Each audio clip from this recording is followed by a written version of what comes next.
Arquétipos e individuação, como Jung revela o caminho da alma. O ser humano sempre buscou compreender o mistério que habita o seu interior. Desde os templos do Egito e da Grécia até os laboratórios da alquimia medieval, e mais tarde nas reflexões filosóficas e psicológicas da modernidade, a pergunta permanece a mesma: o que é a alma e como ela pode se tornar inteira? Carl Gustav Jung, médico psiquiatra suíço e fundador da psicologia analítica, ofereceu ao mundo uma das mais profundas chaves para essa questão. Ele nos mostrou que a psique não é apenas um agregado de memórias ou instintos, mas um organismo vivo em diálogo constante entre consciência e inconsciente, um processo que, quando compreendido, abre o caminho para o despertar das potências humanas e divinas. Jung escreveu que não nos tornamos iluminados ao imaginar figuras de luz, mas sim ao tornar consciente a escuridão.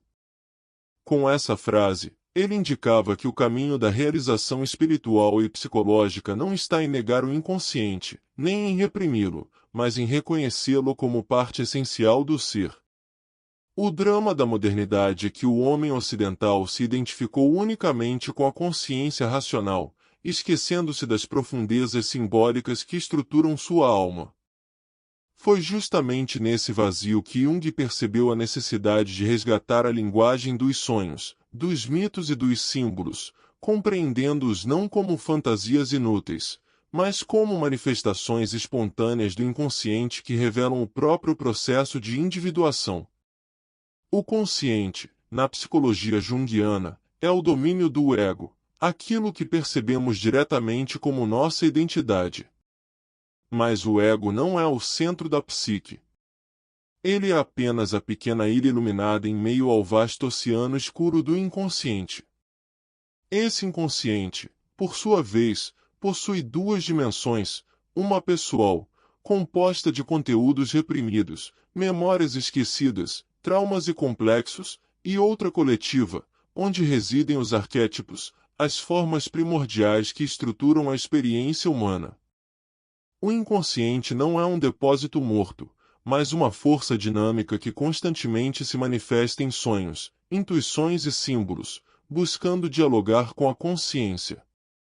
Quando o inconsciente é ignorado, ele se impõe através de sintomas, repetições, conflitos e compulsões. Mas quando é reconhecido e integrado, torna-se uma fonte de sabedoria, criatividade e transformação. A psique funciona como um sistema autorregulador, no qual o inconsciente oferece à consciência aquilo que falta para compensar seus desequilíbrios. Assim, se a consciência é unilateral, racional demais, o inconsciente enviará imagens instintivas, fantasias e símbolos emocionais. Se a consciência é dominada pela matéria, o inconsciente manifestará imagens espirituais. Esse diálogo é a base do processo de individuação, que significa tornar-se si mesmo, realizar a totalidade do ser que já existe em potência. A individuação não é egoísmo, mas a superação do ego. O ego precisa abrir-se ao self, que é o verdadeiro centro da psique. O self é ao mesmo tempo imagem de Deus e arquétipo da totalidade, aquilo que contém consciente e inconsciente em unidade. No caminho da individuação, o homem aprende a dialogar com a sua sombra, que contém tudo que foi reprimido e rejeitado. Aprende também a integrar sua ânima ou ânimos, isto é, as dimensões femininas e masculinas da alma que permaneciam inconscientes. Cada encontro com esses conteúdos inconscientes é vivido como uma pequena morte do ego, mas ao mesmo tempo como um renascimento da totalidade. As manifestações espontâneas dos arquétipos são os sinais desse diálogo profundo. O sonho, por exemplo, é o mensageiro mais direto do inconsciente. Nele, arquétipos surgem na forma de heróis, monstros, sábios, pais e mães cósmicos. Cada símbolo onírico traz um pedaço do mapa que guia a consciência em direção à totalidade. Da mesma forma, as fantasias criativas que emergem no estado de devaneio ou na imaginação ativa, técnica que Jung desenvolveu, permitem que o inconsciente se expresse de maneira viva e simbólica, revelando a tensão entre os opostos que precisam ser integrados. Um homem pode sonhar com uma descida a uma caverna escura e o encontro com uma serpente de fogo. Essa imagem não é um acaso, mas a expressão de um arquétipo ancestral que aponta para a necessidade de enfrentar o instinto profundo e transformá-lo em energia criativa. Uma mulher pode imaginar, em um exercício de imaginação ativa, uma figura feminina luminosa que lhe entrega um livro sagrado. Essa imagem é a própria anima trazendo o conhecimento da sabedoria interior. Assim, sonhos e símbolos não são apenas expressões privadas, mas manifestações da alma universal que habita em todos os homens e mulheres. Aqui encontramos os paralelos com as tradições esotéricas. O hermetismo sempre ensinou que o homem é um microcosmos que reflete o macrocosmos. Conhece-te a ti mesmo e conhecerás o universo e os deuses. O inconsciente junguiano é justamente esse espelho cósmico, no qual as imagens universais do espírito se projetam. A individuação torna-se, nesse sentido, o retorno da alma à sua origem divina, a reconciliação entre o humano e o cósmico. Na alquimia, vemos a mesma estrutura simbólica. O magnum opus é o processo de transmutação da matéria bruta em ouro, mas sempre foi entendido como metáfora da transformação da alma. O alquimista desce a matéria, enfrenta sua corrupção e impureza, para em seguida purificá-la e uni-la ao espírito. A conjunctio, união dos opostos, corresponde à integração da psique. Quando consciente e inconsciente se unem, o ouro espiritual é alcançado, isto é, o self se manifesta. Na Cabala, o caminho da individuação pode ser visto como a ascensão da alma pela árvore da vida. Cada séfira representa uma dimensão da psique a ser integrada. Da Malkuth terrestre à Keter divina, a alma vai reconciliando aspectos fragmentados até alcançar a unidade. O self junguiano corresponde a Keter, a coroa, enquanto o ego é apenas um reflexo intermediário nos mundos inferiores. Assim, o trabalho psicológico é também um trabalho teúrgico, no qual o homem reintegra-se à sua imagem divina. Na alta magia, os arquétipos são compreendidos como potências vivas, entidades que podem ser evocadas e transformadas. Mas na psicologia de Jung, essas mesmas forças se manifestam em sonhos e símbolos. O mago que invoca um arcanjo ou um planeta trabalha com a mesma realidade que o paciente que sonha com uma figura arquetípica. Ambos estão lidando com imagens da alma universal que apontam para a integração com a mente cósmica.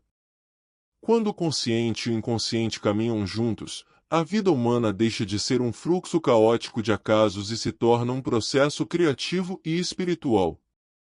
O self, ao se manifestar, desperta no homem as potências adormecidas. A criatividade se amplia, a intuição se refina, a espiritualidade se aprofunda. Esse estado é descrito por tradições místicas como o nascimento do Cristo interior, o encontro com o nous hermético, ou a descoberta da pedra filosofal. Em cada uma dessas imagens, vemos a mesma realidade, a realização da alma que se torna uno com seu centro. Na prática, essa integração pode ser cultivada com passos simples e profundos. Observar os sonhos com atenção e registrá-los em um diário. Meditar sobre símbolos que surgem repetidamente. Praticar a imaginação ativa, dialogando com as figuras interiores como se fossem mensageiros de uma sabedoria maior. Reconhecer os próprios impulsos e emoções não como inimigos, mas como forças a serem compreendidas. E, sobretudo, aceitar que o inconsciente sempre traz algo necessário, mesmo quando se apresenta como sombra ou dor. A individuação não é um caminho de perfeição moral, mas de totalidade. O homem não precisa se tornar um anjo, mas um ser humano inteiro. Isso significa integrar a luz e a sombra, a razão e o instinto, o masculino e o feminino, o humano e o divino. Esse processo é exigente, mas é também libertador, pois conduz ao reconhecimento de que a alma é maior do que o ego jamais imaginou. Ao final dessa jornada, compreendemos que a psicologia de Jung não é apenas uma teoria científica, mas uma verdadeira ponte entre a modernidade e as tradições espirituais da humanidade. Ela mostra que a psique humana é um templo vivo, no qual consciente e inconsciente se encontram para revelar o self. Cada sonho, cada símbolo, cada arquétipo é uma chama que ilumina esse templo, conduzindo-nos ao despertar da nossa natureza divina. O convite que fica é o de olhar para dentro e acolher as imagens que brotam da alma. Cada figura onírica, cada intuição, cada fantasia é uma pedra preciosa na construção do templo interior. Integrando-as, tornamo-nos co-criadores da própria alma e participantes ativos da mente cósmica. Nesse caminho, consciente e inconsciente já não são inimigos, mas companheiros de viagem. E é justamente nessa união que se encontra o mistério da individuação, o caminho da alma que desperta suas potências humanas e divinas.